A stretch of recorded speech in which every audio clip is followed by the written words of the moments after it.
শরীয়তপুর জেলার বিভিন্ন স্থানে বেশ কিছু অভিযান পরিচালনার মাধ্যমে প্রায় ৩ শতাধিক ককটেল, অসংখ্য দেশীয় অস্ত্র, মাদকদ্রব্য এবং বেশ কিছু আগ্নেয়াস্ত্র উদ্ধার করতে সক্ষম হয়েছে। সেই ধারাবাহিকতায় গতকাল ৪ ফেব্রুয়ারি রাতে গোপন সংবাদের ভিত্তিতে শরীয়তপুর সদর আর্মি ক্যাম্প, নড়িয়া উপজেলা আর্মি ক্যাম্প ও ডামুড্ডা আর্মি ক্যাম্প হতে যৌথ বাহিনীর মাধ্যমে ৩টি অভিযান পরিচালনা করা হয়। শরীয়তপুর সদর আর্মি ক্যাম্প হতে মেজর সাজিদুর রহমানের নেতৃত্বে বাংলাদেশ সেনাবাহিনী ও বাংলাদেশ পুলিশের একটি আভিযানিক দল শরীয়তপুর শহরের অঙ্গারিয়া স্বর্ণঘোষ এলাকায় আনুমানিক রাত্রি 03:00 ঘটিকায় একটি অভিযান পরিচালনা করে।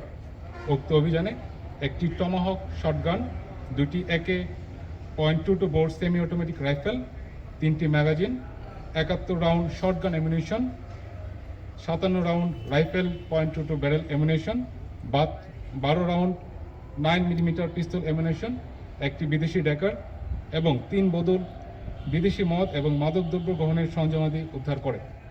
উক্ত ঘটনায় সম্পৃক্ততার জন্য সন্ত্রাসী মন্তুর তালুকদারের স্ত্রী ইসমত জাহান ওরফে ইলোরা হাওলাদারকে গ্রেপ্তার করে।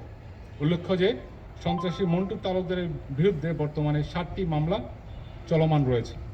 প্রায় একই সময় গতকাল রাতে নড়িয়া আর্মি ক্যাম্প হতে মেজর অনন্যর নেতৃত্বে বাংলাদেশ সেনাবাহিনী ও বাংলাদেশ পুলিশ সমন্বয়ে একটি আভিযানিক দল মুক্তাচরের চর ইউনিয়নের অন্তর্গত নয়ন মাতবর কান্দি গ্রামে অভিযান পরিচালনা করে। উক্ত অভিযানে একটি 1 বন্দুক, 7টি কার্তুজ, 3টি রামদা, একটি চাইনিজ কুড়াল উদ্ধার করা হয় এবং উক্ত ঘটনায় সম্পৃক্তের জন্য রাব্বি মুলরকে আটক করা হয়। প্রায় একই সময় ডামুড্ডা আর্মি ক্যাম্প হতে বাংলাদেশ সেনাবাহিনী এবং পুলিশের সমন্বয়ে আরেকটি আভিযানিক দল মেজর আবরারের নেতৃত্বে দামোদর থানার ইরিকোটি এলাকায় অভিযান পরিচালনা করে। উক্ত অভিযানে একটি ইলেকট্রিক শক মেশিন, 2টি চাইনিজ কুড়াল, 2টি চাপাতি এবং 2টি ছুরি উদ্ধার করে।